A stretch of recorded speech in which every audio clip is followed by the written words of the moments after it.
দিনাজপুরের বীরগঞ্জে Birganj model press ক্লাবের হলরুমে democracy watch বাস্তবায়নে আস্থা প্রকল্পের আয়োজনে সংবেদনশীল ও অসাম্প্রদায়িক সমাজ গঠনে যুব নেতৃত্ব বিষয়ক রিফ্রেশার প্রশিক্ষণ অনুষ্ঠিত হয়েছে। 16 জুন সোমবার সকাল 10টায় সামাজিক যোগাযোগ মাধ্যম ব্যবহার বিষয়ক যুব ফোরামের দক্ষতা বৃদ্ধিমূলক এ প্রশিক্ষণ অনুষ্ঠিত হয়। এ সময় 30 জুন আস্থা প্রকল্পের সদস্যদের মাঝে প্রশিক্ষণ শুরু হয়েছে। প্রশিক্ষণে স্বাগত বক্তব্য ও উদ্বোধন করেন জেলা নাগরিক প্ল্যাটফর্মের সদস্য ও বীরগঞ্জ মডেল প্রেস ক্লাবের সভাপতি উত্তম শর্মা। প্রশিক্ষণে প্রধান অতিথি হিসেবে উপস্থিত ছিলেন বীরগঞ্জ মডেল প্রেস ক্লাবের কার্যকরী সদস্য মনিনুর রশিদ শাহীন।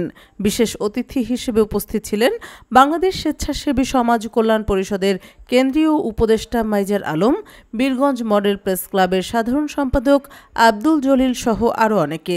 এ সময় প্রশিক্ষক হিসেবে প্রশিক্ষণ প্রদান করেন দিনাজপুর জেলা আস্থা প্রকল্পের মনিটরিং অফিসার ফয়সাল হাবিব ও senior field officer Nafisa Sadaf.